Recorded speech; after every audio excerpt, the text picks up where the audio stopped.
All right, good evening, class, and welcome to week number 11. That is right, week number 11 of your 9410 class, which is your cultural heritage class. As always, I'm your professor, Dr. Jace K. Alston, and what we will do today is a very quick state of the course update because we don't really have much going on there. And then I'm going to soapbox just a little bit on heritage tourism, but my soapboxing isn't going to be that long, and hopefully you're speeding these up.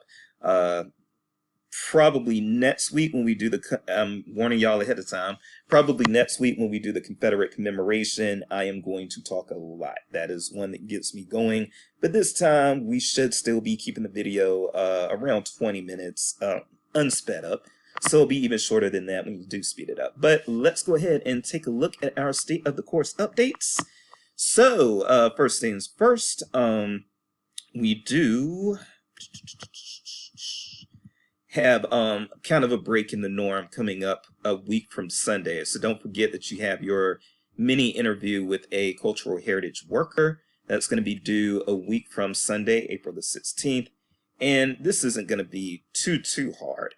I will ask that if you, because I know that this class has a very heavy library orientation and a very heavy librarian orientation because in a sense, most of you are probably trying to get jobs in libraries at some point. But I know, first of all, I know that's not the case with all of you.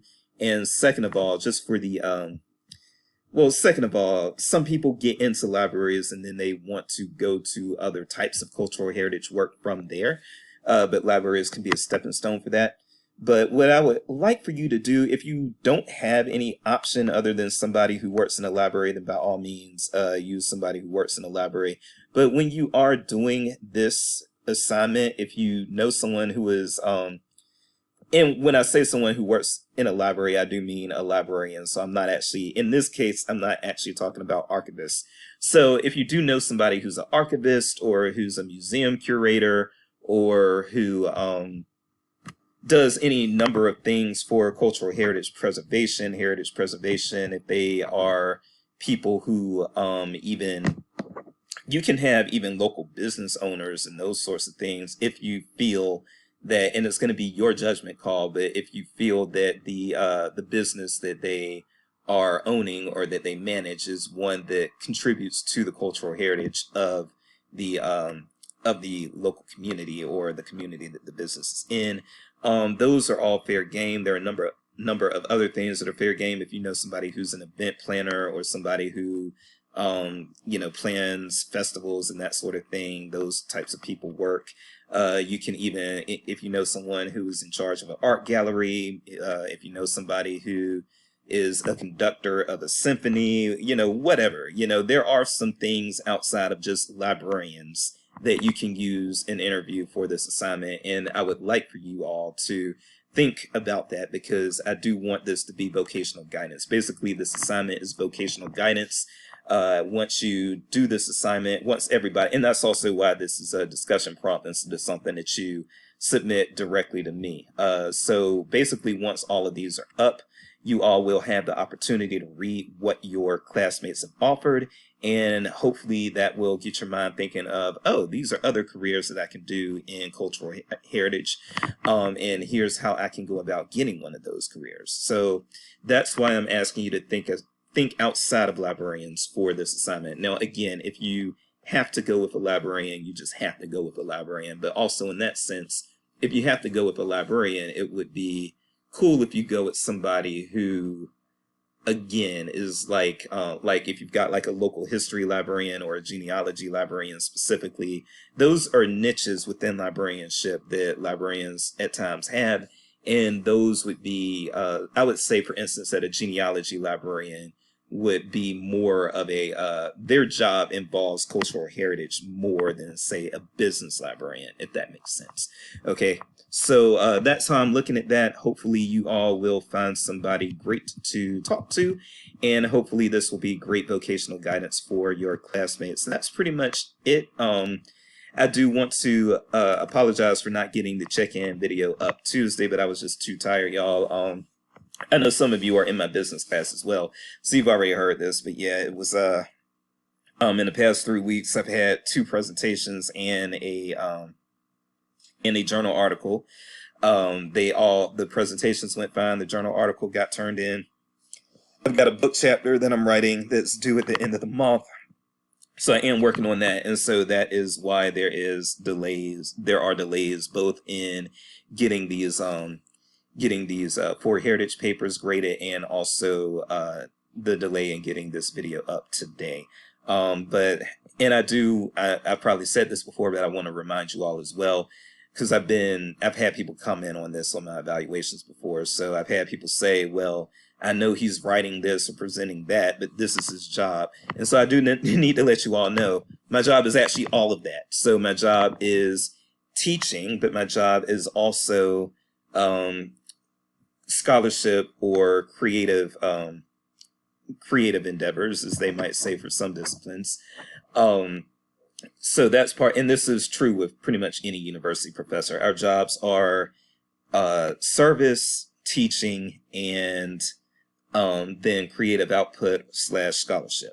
And so those are the 3 things that I'm evaluated on, because I'm not a manager or admin or anything. So those are the only 3 things I'm evaluated on. But yes, I have to do presentations. Yes, I have to do publications. And that is part of my job too. So if you hear me saying that I have to do that stuff as part of my job, please don't think that I'm actually ignoring you all as my job to do something that's not my job. All of it's my job, and I got to make time for it. And what happened earlier this week, in addition to all of that, was my daughter on Monday night, just to finally wrap that part up. But my daughter on Monday night, who's a toddler, she's 2. She stayed up until 1. We don't know why, but we of course were forced to stay up with her, and so we were tired last night. I was just like, oh, I'm ready to go to sleep. The toddler nodded off at 8 Tuesday night, and I was just like, I'm going to be in bed not too late after that. And sure enough, by 10 o'clock, I was in bed, which is very rare for me. Usually I'm doing work still at about 10 o'clock. But anyway, so I will get those 4 heritage papers graded as soon as I can, but I also have some things I have to grade in the reference class. So I'm working, and I do appreciate y'all's patience, okay? So let's talk a little bit just about heritage tourism. So one thing that I want to say with heritage tourism is that I think that it's overall a good thing, but I don't think that every piece of cultural heritage necessarily needs to be a tourism draw. Okay.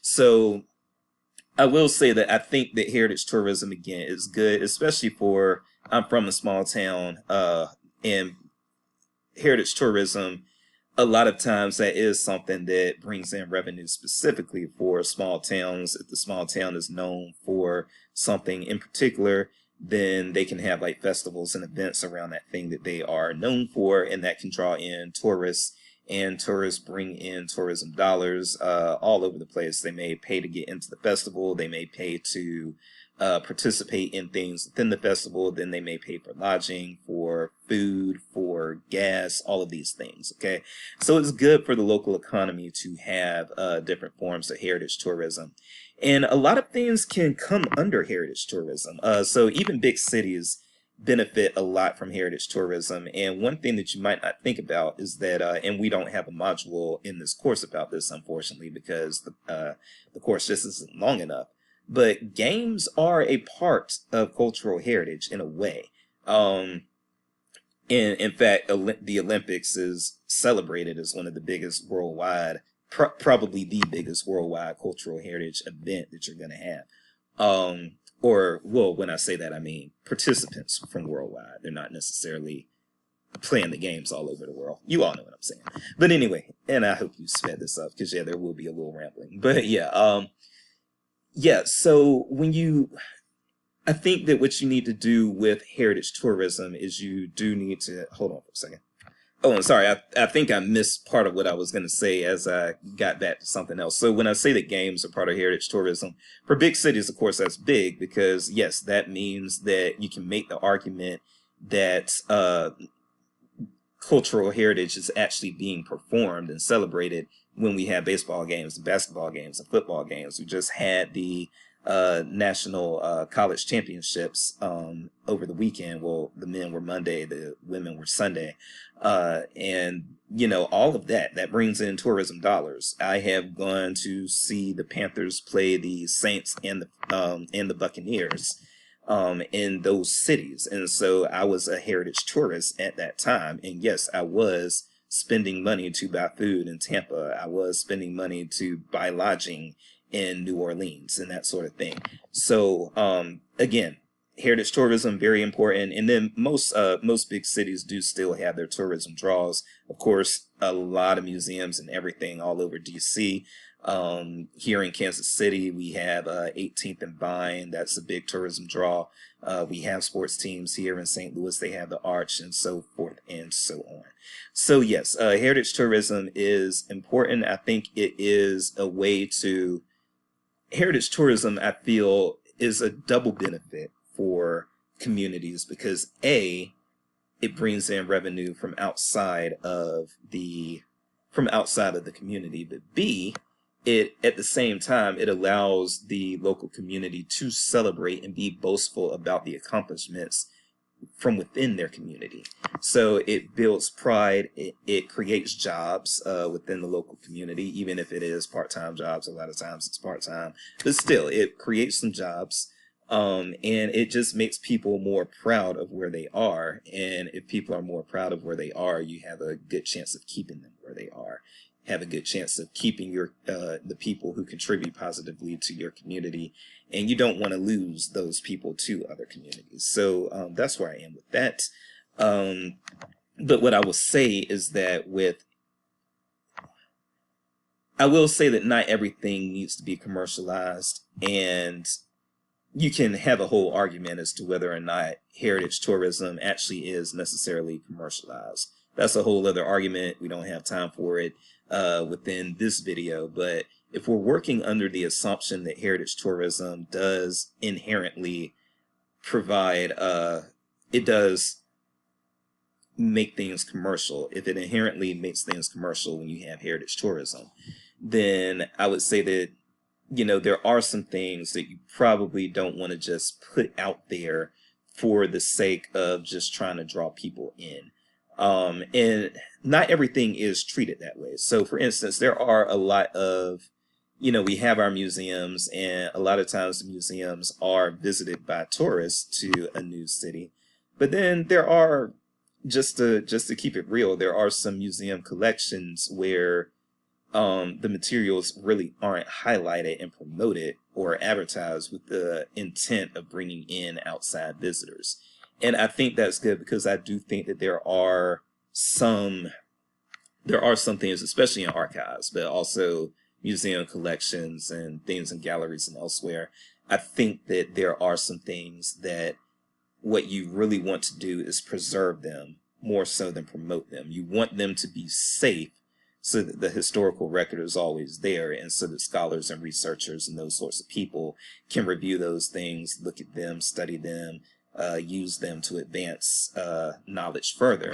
But at the same time, you don't necessarily want Billy Joe, who is visiting from Boston, to come in and just, you know, while he's sipping his lager, you know, looking at the stuff and abusing the stuff, and, you know, not really taking it seriously and not having respect for it.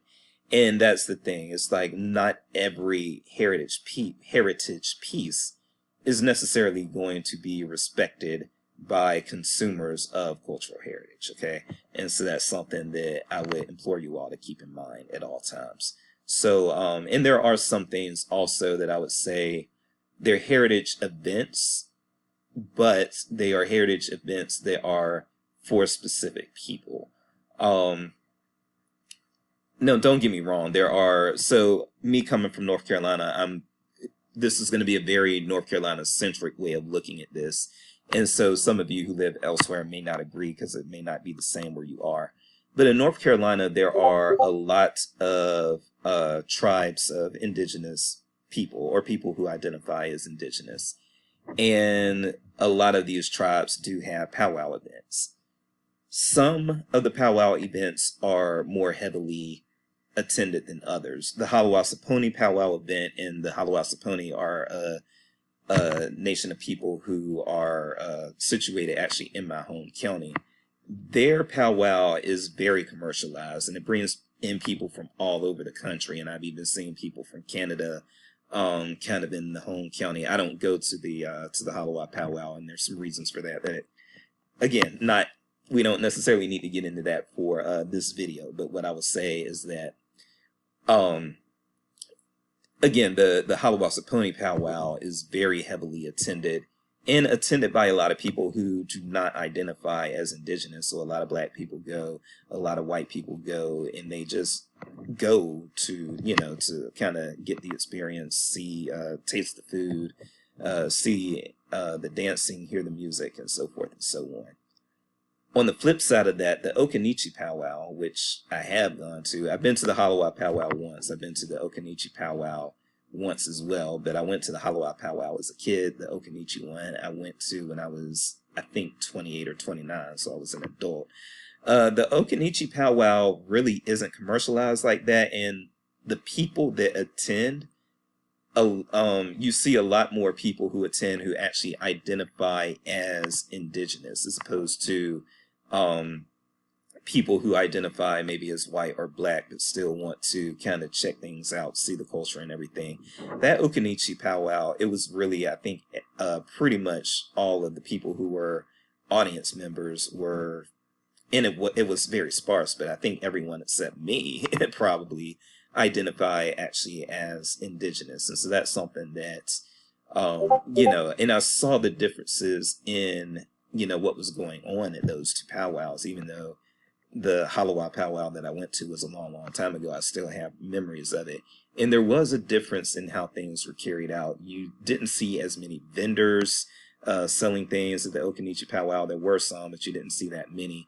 And you saw a lot less cheering. Things were they didn't seem quite as celebratory at the Okinichi powwow. It seemed to be more low-key, respectful. They're doing rituals, and I actually was very quiet during that powwow because I didn't want to say something that might interrupt the mood of what was going on, whereas people were talking and laughing and playing and all sorts of things at that Halawa powwow. So that is what I would say would be a difference in heritage tourism. The Halawa powwow is definitely done to not just to celebrate culture, but also to bring in revenue. And I don't think the Okinichi powwow was done with the revenue generating motive being as prominent. I'll put it that way. So there we go. Again, I know I did a whole lot of and all of those things, so I hope you sped it up. And that's pretty much all I have to say for this week. So yeah, we're keeping it under 20 minutes. But next week, yes, be prepared. When in the Confederate Heritage module, I say a lot. And I say a lot of things that may or may not be controversial. But we'll get into that next week. We'll save it for next week. I am Dr. Jace, and I am about to go wash my face. Bye-bye.